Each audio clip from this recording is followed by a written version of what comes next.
ये नंगी है औरत, यहां तक जंपर यहां तक है, लेकिन चिपका हुआ है बिल्कुल ऐसे, ये ऐसे चिपका हुआ है, कपड़ा है ये लेकिन चिपका हुआ है। ये बाहों का ये हिस्सा दिखाई दे रहा है, इससे अंदाज़ा लग रहा है कि इस लड़की के या इस औरत के हाथ कितना, इसकी गोलाई कितनी होगी, इस रान की गोलाई कितनी होगी। इसको भी अल्लाह के रसूल ने नंगापन कहा है। निसाउन कासियातुन आरियातुन माइलातुन व मुमीलात। ऐसा ज़माना आ जाएगा कि औरतों को तुम देखोगे कि वो कपड़े पहनेंगी लेकिन नंगी होंगी। ये ऐसी ही औरतों के बारे में कहा है। ड्रेस इंसान को मुहज्जब भी बना देता है और बेशरम भी बना देता है। ढीला ढाला लिबास इंसान को मुहज्जब बनाता है। मेरी मां बहनों, तुम्हें मेकअप से कोई मना नहीं करता। और जाओ, मौलवी जर्जीस एक जिम्मेदार मंच पर बैठकर, कुर्सी पर बैठकर तुम्हें जिम्मेदारी से कहता है तुम्हारे सामने कि तुम्हें मेकअप करने से मैं कभी नहीं मना करता हूं और न कर रहा हूं, शौक से करो। एक चीज की और इजाजत देता हूं, फेयर एंड लवली थोड़ी सी नहीं, पूरी की पूरी निकाल के लगा लो। मैं मना नहीं कर रहा हूं, जायज है तुम्हारे लिए। हैं ये मौलाना क्या कह रहे हैं? हाँ, पाउंड्स की क्रीम पूरी निकाल के लगा लो। कल तक मैंने कहा था लिपस्टिक औरतें नहीं लगाएं, लेकिन सारी कंपनियों ने जिम्मेदारी के साथ यह बयान लिखकर WHO को दे दिया है कि हम लिपस्टिक में खिंजीर की चर्बी, सूअर की चर्बी नहीं मिला रहे हैं। इस बयान के आ जाने के बाद मौलवी जर्जीस अब तुम्हें खुल के इजाजत देता है कि तुम अपने होंठों पर जितनी लिपस्टिक चुपड़ना चाहो चुपड़ो, लेकिन याद रखना सिर्फ अपने घर के अंदर, अपने शौहर के लिए। समझ रहे हो? अल्लाह के रसूल ने फरमाया कि मर्द की खुशबू वो है जो उड़ती हो और महकती हो, औरत की खुशबू वो है जिसका रंग दिखाई देता हो लेकिन उसकी खुशबू छिपी हुई हो। यानी औरत खुशबू लगाकर, परफ्यूम लगाकर घर से बाहर नहीं निकल सकती, चमेली का तेल लगाकर घर से बाहर नहीं निकल सकती, डाबर आंवला का तेल लगाकर घर से बाहर नहीं निकल सकती, खुशबूदार कोई चीज लगाकर घर से बाहर नहीं, क्योंकि औरत की खुशबू, औरत की जीनत उस खुशबू में है जिसकी खुशबू जाहिर ना होती हो, दूसरे को नहीं लगती हो और उसका रंग जाहिर हो। लिपस्टिक लगाइए, रंग जाहिर है। क्रीम पाउडर लगाइए, पड़ोस की औरत बता देगी आज तो बहुत ज्यादा लगी है, तुम तो काली थी, आज तो हेमा मालिनी लग रही हो। कोई हर्ज की बात नहीं है, खूब लगाओ, मैं मना नहीं कर रहा हूं, लेकिन घर के अंदर औरत की ज़ीनत जाहिर हो जाए, शौहर को उसका रंग जाहिर हो, लिपस्टिक, लेकिन बाहर लगा के नहीं निकल सकती हो। बाहर लगा के निकलोगी तो पता नहीं, पता लगता है जैसे पता नहीं किस मर्द का खून चूस के आ रही है, बाहर नहीं। शौहर घर में है तो शौहर देख रहा है, ज्यादा से ज्यादा इतना सोचेगा कि मेरा खून चूसा, वो तो जिंदगी भर चूसती हो तुम, आज चूस लिया तो क्या हो गया, कोई मसला नहीं। औरत घर में लिपस्टिक भी लगा सकती है, क्रीम पाउडर भी लगा सकती है। जो चीज नहीं लगा सकती या नहीं कर सकती है वो सिर्फ ये है कि औरत अपने सर के बाल नहीं काट सकती है। इतने भी नहीं, इतने भी नहीं।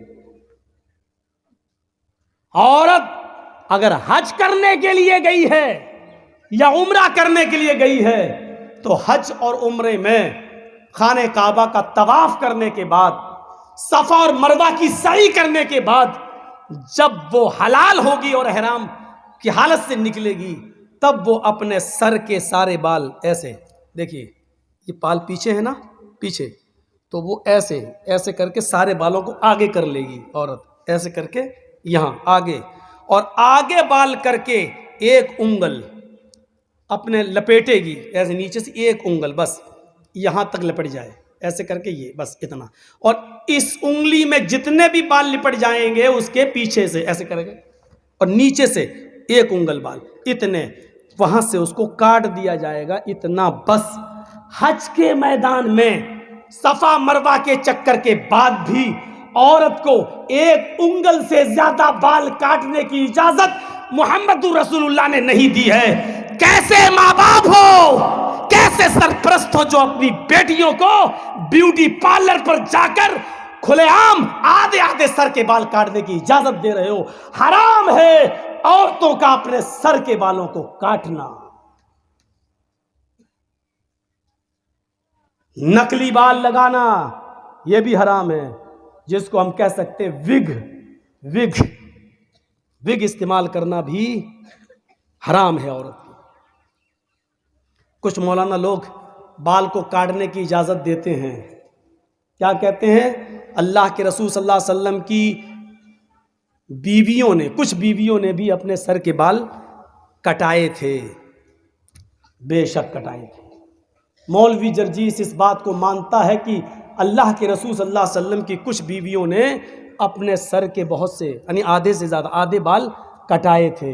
मैं मानता हूँ इस बात को, हदीस है, सही है, लेकिन आपको ये भी जानना चाहिए कि अल्लाह के रसूल की उन बीवियों ने वो सर के बाल कब कटाए थे। अल्लाह के नबी सल्लल्लाहु अलैहि वसल्लम ने फरमाया कि अल्लाह ताला ने मर्द को दाढ़ी से खूबसूरती दी है और औरत को सर के लंबे बालों से खूबसूरती दी है। औरत की जीनत उसके सर के बाल हैं और मर्द की जीनत दाढ़ी है। तो जो औरत की खूबसूरती हो उसको काटने की इजाजत अल्लाह ताला कैसे दे देगा? नहीं देगा।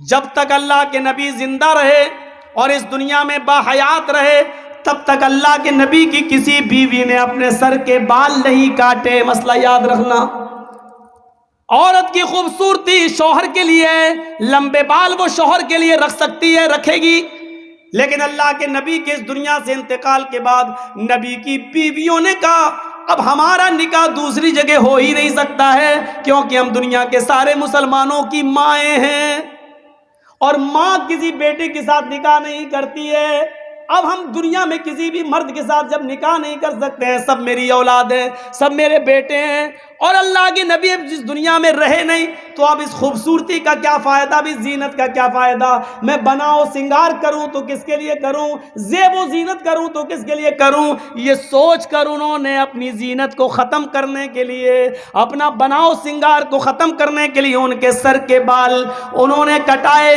इसी तरीके से आज भी जो औरत शादीशुदा नहीं है या शादी नहीं करना चाह रही है, या उसने इरादा कर लिया कि हम शादी नहीं करेंगे, या जिसका शौहर इंतकाल कर गया है, अब वो किसके लिए बनाओ सिंगार करे? तो वो अपने सर के बाल काट सकती है।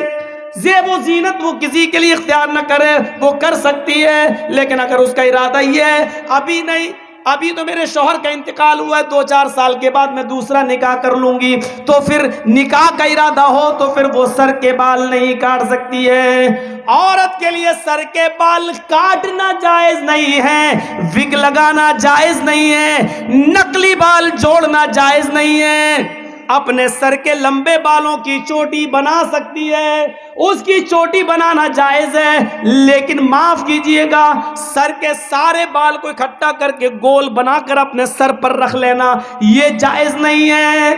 घर के अंदर कर सकती है, घर के बाहर जूड़ा बनाकर बाल लपेट कर और इधर इकट्ठा कर लेना, क्लिप लगा लेती हैं और इतना ऊंचा कर लेती है, लग रहा है जैसे कुतुब मीनार अपने सर पे खड़ी कर दी इसने, या ऐसा लगता है जैसे टिल्लू पंप रख दिया हो मोटर।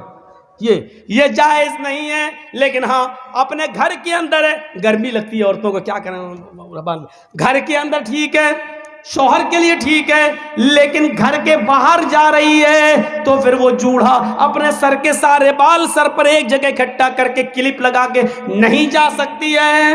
औरत के लिए बजने वाली, खनकने वाली कोई चीज पहनकर घर से बाहर निकलना जायज नहीं है। न वो चूड़ियां पहनकर निकल सकती है, न वो पैरों की पायल और पाजेब पहनकर घर से बाहर निकल सकती है। हाँ सुन लो मेरी माँ बहनों, ऊंची एड़ी की चप्पल पहनकर भी, ऊंचे हिल की चप्पल पहनकर भी तुम घर से बाहर नहीं निकल सकती हो, तुम्हारे लिए जायज नहीं है, क्योंकि वो भी बचती है। जब तुम ऊंचे हिल की चप्पल पहनकर निकलती हो तो वो सीमेंट की बनी हुई सड़कों पर आवाज करती है, खट खट खट।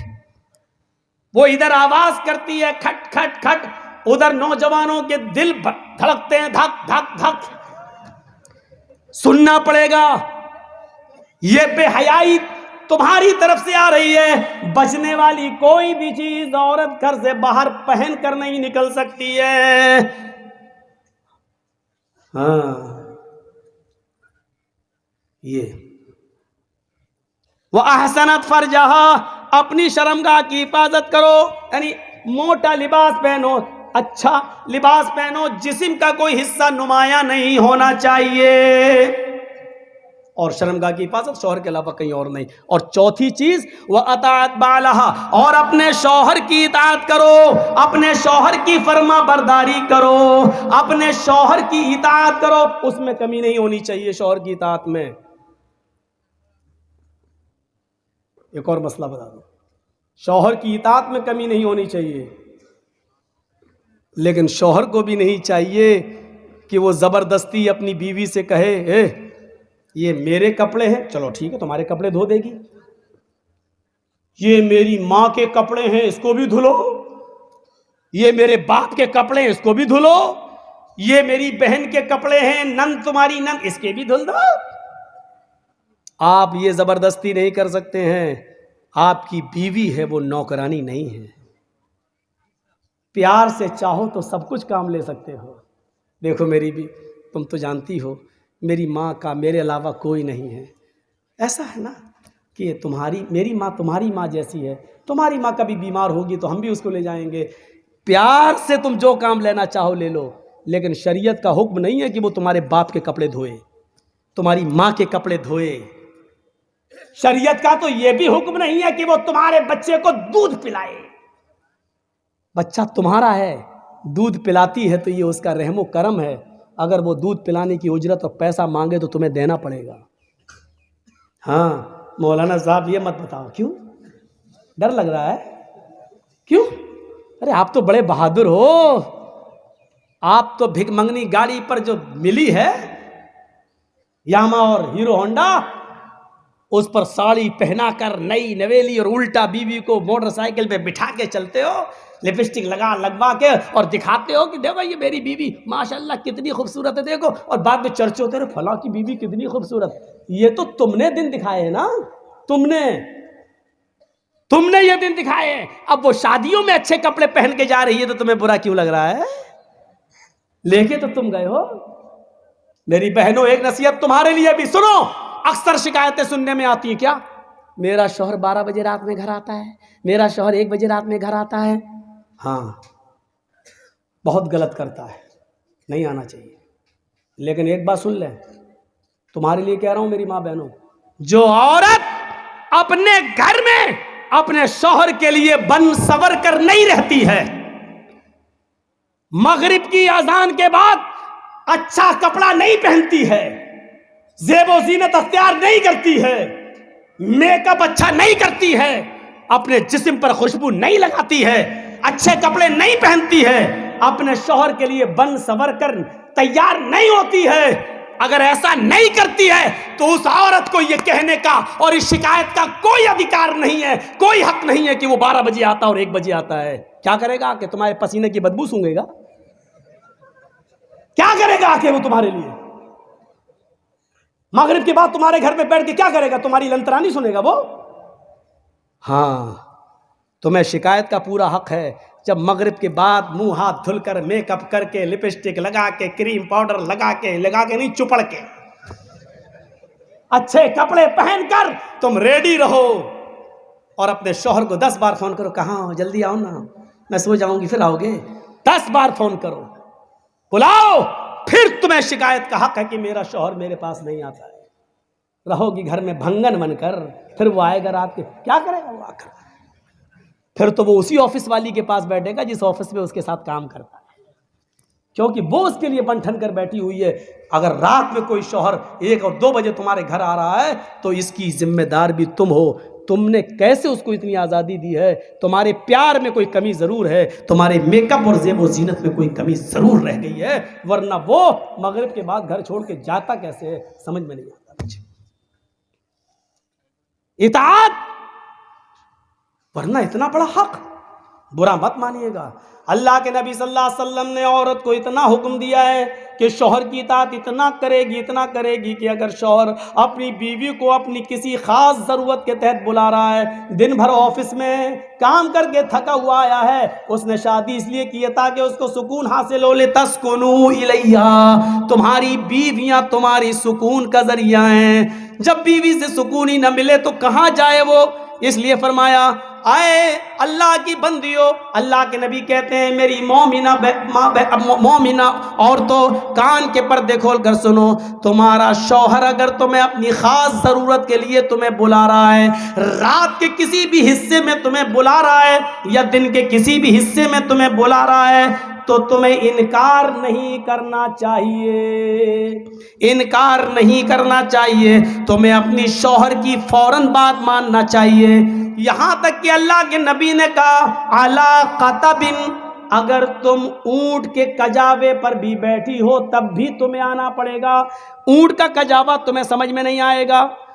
अरब की औरतें जब डिलीवरी का वक्त करीब होता था, उनके बच्चे की पैदाइश का वक्त जब करीब होता था और बच्चा जन्ने का वक्त जब करीब होता था, तो वो दर्द से बचने के लिए ऊंट के कजावे पर बैठ जाती थी। और ऐसा बैठने का मकसद ये था कि बच्चा आसानी के साथ पैदा हो जाए और उनको दर्द ना हो। अल्लाह के नबी ने फरमाया मेरी माँ बहनों, शौहर का इतना ख्याल रखा अल्लाह के नबी ने, उसको गलत रास्ते पे न जाने दिया जाए, इस पर तुम्हें इतना ख्याल रखना पड़ेगा। फरमाया कि अगर तुम ऊँटनी पर बैठी हो, तुम्हें डिलीवरी का वक्त करीब हो, तुम्हारे बच्चे की पैदाइश का वक्त करीब हो, तुम्हारी डिलीवरी का वक्त करीब क्यों ना हो, अगर ऐसे मौके पर भी वो तुम्हें बुला रहा है तो तुम्हें अपने शौहर के पास उस हाल में भी जाना पड़ेगा।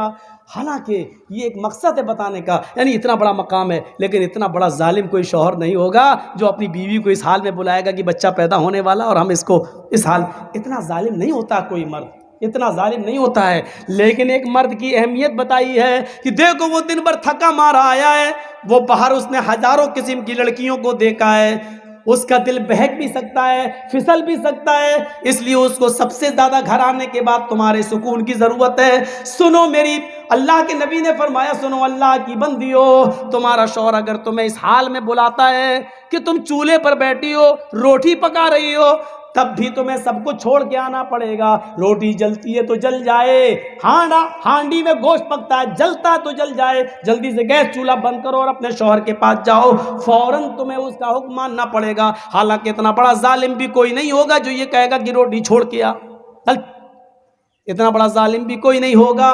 बताने का मकसद ये है कि वो जिस वक्त भी तुम्हारी ज़रूरत को महसूस करेगा, तुम्हें उसके पास जाना पड़ेगा। और मर्दों को भी हुक्म है कि वो अपनी बीवी को नाजायज़ तरीके से नहीं सताएं, उसके बुखार का ख्याल रखें, उसके दर्द का ख्याल रखें, उसकी नींद का भी ख्याल रखें, क्योंकि सुबह तुम्हें तो उठना नहीं है, तुम्हारे बच्चों को तैयार करना उसकी जिम्मेदारी है, स्कूल भेजना उसकी जिम्मेदारी है, उनका ब्रेकफास्ट तैयार करना उनकी जिम्मेदारी है। इसलिए बेहतर ये एक टाइम फिक्स कर लो कि हमें फला दिन तुमसे मिलना है।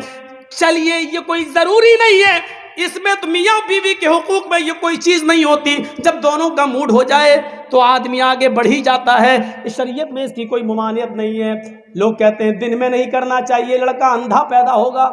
ये तुम अपने बाप दादा की हदीसें अपने पास रखो और अपनी जेब में रखो।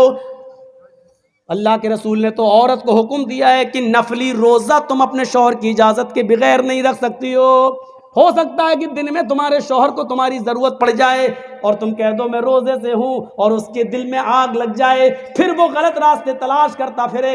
इसका मतलब ये हुआ कि दिन के भी किसी हिस्से में शौहर अपनी बीवी से हम बिस्तरी कर सकता है।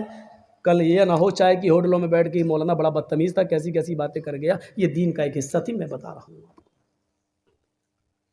तो अताअत वाला अपने शौहर की इताअत करो। इसमें अब तो पर्चा जेब में रखना पड़ेगा टाइम। अब एक दो बातें और सुन लीजिए। बड़ी दिलचस्प बात है।